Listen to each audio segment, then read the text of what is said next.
Today we are going to unpack what makes Studio Ghibli revolutionary. The 1980s was a fantastic time for cinema. Maybe not as much as the 70s or the Golden Age, but it's still up there. Film and animation was dominated by America, at least in terms of domestic gross and overall scale. This isn't to say that other countries weren't producing bangers. With the likes of Disney at its peak and directors like Scorsese just existing, things were looking good. See, directors were becoming more socially aware. You'll find around this time period a lot more people were making things that were far more grounded, far more relatable to everyday life. You know, like Taxi Driver and Laser Blast.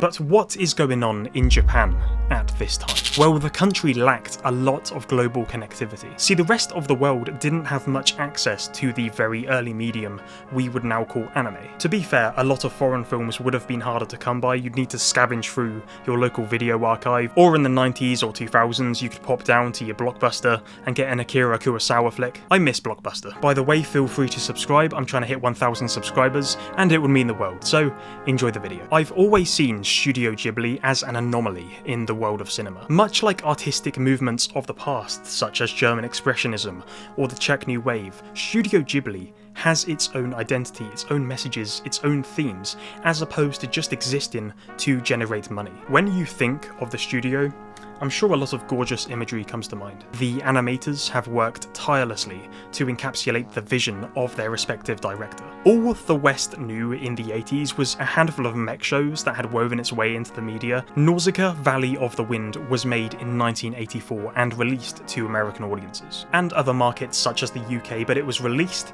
in a jumbled mess. This is because the American distributor, which specialised in foreign films called Manson International, had completely torn apart the film, Frankensteined it, re-edited it, and gave it a terrible dub. So the first impression the West actually got of Hayao Miyazaki wasn't even his work. Luckily, soon after, Studio Ghibli was founded with their first release, Laputa Castle in the Sky. And in 1996 came the studio's partnership with Disney, which is now a techie situation. And Disney released the actual version, the director's cut, of Nausicaa Valley in the Wind with a new dub, and it sounds much better. That's when people went, oh, wait a second, this is how Ghibli films should be watched.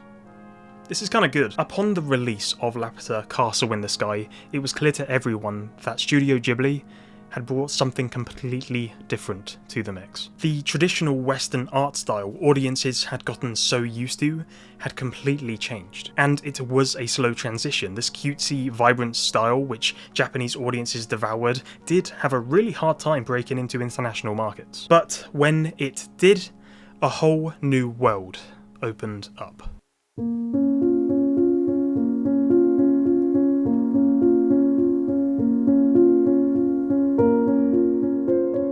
The film industry was provided with new, beautiful works that nobody had ever expected to exist. And many of these works included a fusion of Japanese Shintoism, Buddhism, and Chinese Taoism. To simplify, all of these films seek to emphasize harmony with the natural order of the universe. Harmony in itself isn't always happy though. You'll notice a lot of Ghibli films end in a very bittersweet way, but you'll find if they ended in any other way, they just wouldn't have worked. The identity of this studio differed from the current climate of global animation. Nothing had quite incorporated the sheer layers of theming which Studio Ghibli had become so well known for. And this theming didn't just come from a cultural perspective or a sociological perspective, it also came from an environmental one. Hayao Miyazaki, Isao Takahata, Hiromasa Yonebayashi, all of these directors had one thing in common: to conserve the environment. From the 1940s, which is basically the time most of these directors were even born, there has been a massive change in the way people live their lives. Land has been built on, and technology is going further than we ever thought possible. Princess Mononoke remains my favourite Ghibli film. Its emphasis on environmentalism and preserving the natural world is something we've all come to realise is a seriously true issue, alongside its incredible array of characters, and of course, its groundbreaking animation. See, the animation itself serves a very important purpose. Let me ask you something. Have you ever watched a live action film and you're looking at it and you're like, that has aged so poorly. And I don't just mean the content involved, although let's face it, a lot of stuff which worked before probably won't work in today's society. What I mean is the visuals. Do you ever look at VFX and think, okay, that just doesn't look great, that's outdated, or cinematography where you're like, that could have been done a lot better? I don't think you could ever look at any Ghibli film, no matter how old it might be, and say, that looks outdated. Animation is stunning because it works as a time capsule, and yes, it can be polished and upscaled and up-resed, and it can look better over time, but each and every frame packs so much detail, you can actually see the hard work the animators put into this. This is blood, sweat and tears you're looking at. Much like architecture or paintings, old craftsmanship had a level of intricate artistry which you will have a very tough time finding in the modern age. I could look at art from 100 years ago, 500 years ago, and be absolutely blown away, and then I can look at art from the modern age, and sometimes I can't help but feel a little bit embarrassed. To each their own, but with Studio Ghibli preaching their themes which will remain prevalent in today's society, I think it's absolutely key to have a timeless aesthetic. And what better choice than its own intricate, distinctive art style, which we have become so in love with. Beyond it just looking incredible, you don't need to look far to understand that Ghibli films consider the quality of their storytelling above all else. I mean, why spend so long making something so beautiful if you didn't know it was going to be a good story? Spirited Away was revolutionary because to many it was considered the pinnacle of soft world building, bringing in a relatable character, Chihiro, into a world of misunderstood entities. Really, the story is about something called universality. This just means the coming together of cultures and ideals, and this makes our protagonist grow as a person. This is a coming-of-age film. Within this story, we find the dangers of consumerism. When Chihiro's parents are turned into pigs, it's quite obvious the story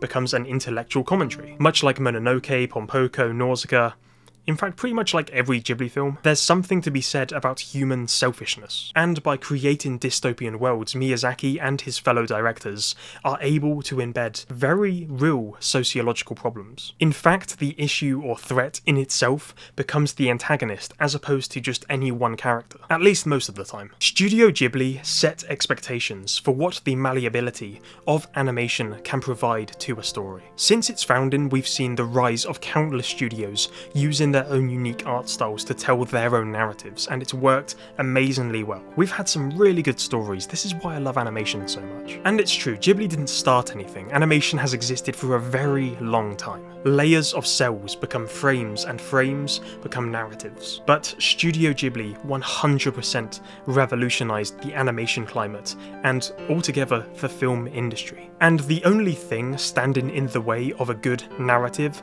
is the message which needs to be told. And if you have that, you might be on to a masterpiece.